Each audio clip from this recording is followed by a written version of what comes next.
CM Punk was known for his straight-edge philosophy, rebellious spirit, Because my lawyers looked over your contract, Vince. and his unique ability to blur the lines between fiction and reality. Punk's journey in the squared circle was a roller coaster of shocking moments and iconic performances. In today's video, we'll be showing you 10 shocking and controversial moments in CM Punk's career. Let's get started. Number 10, the debut of the Straight Edge Society. It all started with this one game-changing moment that really showed Punk's talent for shaking things up and pushing the limits. In 2009, Punk really made a statement with the WWE. He had already been known for being rebellious, but he took it to a whole new level by creating the Straight Edge Society. It was all about his straight edge philosophy. Back then, CM Punk and Rey Mysterio were going head-to-head in an intense rivalry. It was intense, but the climax of this feud turned out to be one of the most shocking moments in Punk's career. The way Punk's character was portrayed with such real-life conviction really made the Straight Edge Society more than just a faction. It became a whole movement in the WWE. Number 9, the infamous pipe bomb promo. Did you know that on June 27, 2011, something really big happened in the world of wrestling? CM Punk gave this legendary promo called the pipe bomb on Monday Night Raw. It was a total game changer. So here's the thing, Punk went totally off script and let loose with this intense rant against WWE management, John Cena, and a whole corporate structure. There's one thing you're better at than I am, and that's kissing Vince McMahon's ass. Vince McMahon's ass. People were absolutely blown away by Punk's confidence and how he mixed up what was real and what wasn't. There was so much speculation about whether Punk was just acting or if he was genuinely expressing his discontent. The aftermath of the pipe bomb promo was perfect for wrestling. The summer of Punk was born, and Punk's popularity soared to new heights. The tension built to a climax at Money in the Bank 2011, where Punk faced John Cena for the WWE Championship in his hometown of Chicago. In that match, Punk really brought the heat and defeated Cena to win the WWE Championship, just like a total revolution in the world of wrestling. The image of Punk sitting on the barricade, title in hand, with the Chicago crowd erupting in cheers, is etched in the memories of wrestling fans as one of the most iconic moments in the sport's history. Number 8, leaving WWE with the championship. So after that epic showdown with John Cena at Money in the Bank 2011, Punk's contract expired. In a jaw-dropping move, Punk, with the WWE Championship in tow, walked out of the arena, leaving the wrestling world in disbelief. The real-life uncertainty surrounding Punk's contract added an electrifying layer to the storyline. Fans were left questioning whether this was part of the show or an unprecedented breach of the scripted norms. When Punk left with the title, it caused a huge change in the wrestling world. It showed that Punk was ready to go against the rules and push the limits of what WWE fans thought was possible in their scripted world. A lot of people were talking about Punk's departure, which made his return one of the most awaited in wrestling history. Number 6, pouring Paul Bearer's ashes over The Undertaker. In WWE, CM Punk and The Undertaker knew each other well. Some years earlier, they fought for the title, but WrestleMania 29 was different. At this point, the dead man streak had almost become a myth, and Punk had just ended one of the longest runs as WWE champion. Many fans thought that Punk and his handler Paul Heyman could be the ones to trick The Undertaker and end the streak, even though Paul Bearer, the dead man's famous manager, died a little more than a month before the event. This was important to the story because The Undertaker wanted to honor his friend who had died, while Punk used it to light the fire and get people hot. Through short stories and promos, Punk and Heyman made fun of Bearer and The Undertaker. Punk even poured Bearer's ashes over the dead man. In the end, they fought at Mania, and The Undertaker won. Number 5, walking out of WWE. CM Punk had a strange Royal Rumble in 2014. He started off strong at number 1, but unfortunately got eliminated by Kane after 49 minutes. It looked like a strange program for Punk to be a part of,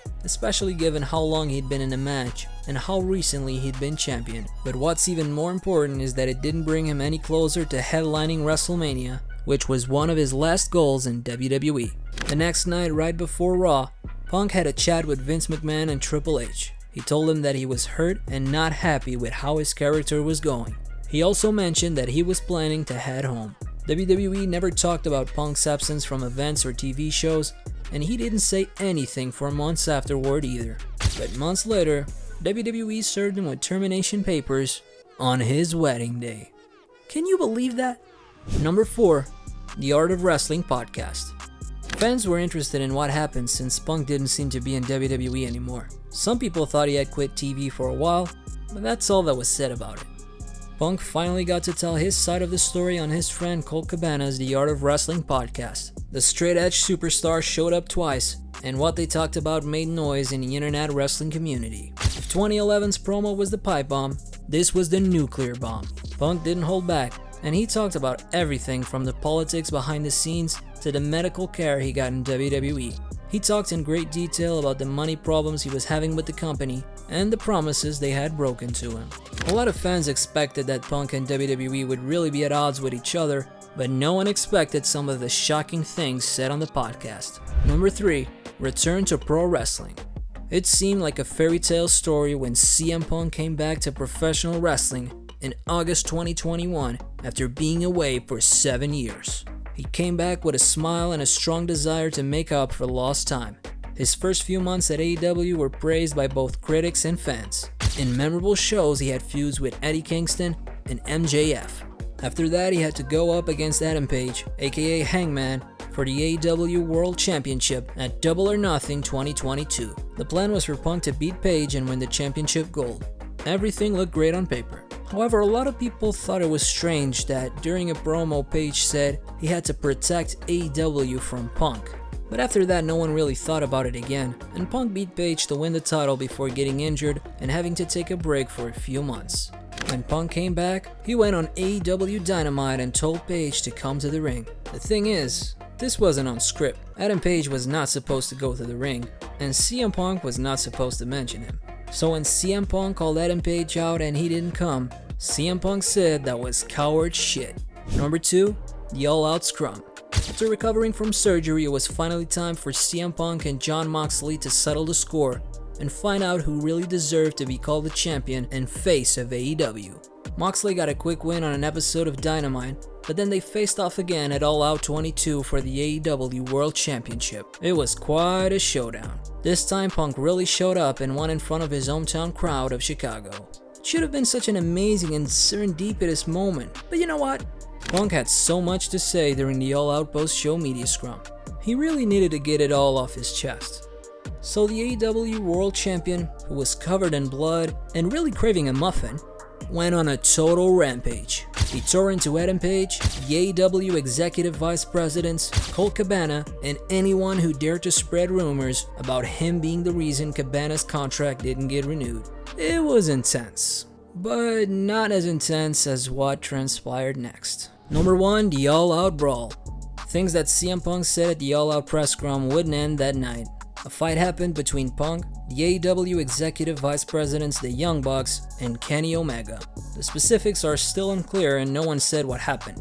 At All Out, different people have told different stories about what happened. The story has probably gained a few more tales, as it has been told from one person to another. From what the Elite say, Punk is said to have punched Mac Jackson, while Ace Steel, Punk's friend and former trainer, hit Nick Jackson with a chair and bit Omega. Some people also said that Larry, Punk's dog, was hurt in the fight. What we do know for sure is CM Punk, Kenny Omega, and the Young Bucks lost their titles and couldn't be seen on AEW TV for a couple of months. There was of course an investigation into what happened, but neither AEW nor Tony Khan said anything about the outcome of the investigation. From the rebellious antics of the Straight Edge Society to the unforgettable pipe bomb promo, CM Punk's journey has been filled with twists, turns, and jaw-dropping moments. Which CM Punk moment shocked you the most? Let us know in the comments below, and don't forget to like, share, and subscribe for more captivating content. See you next time!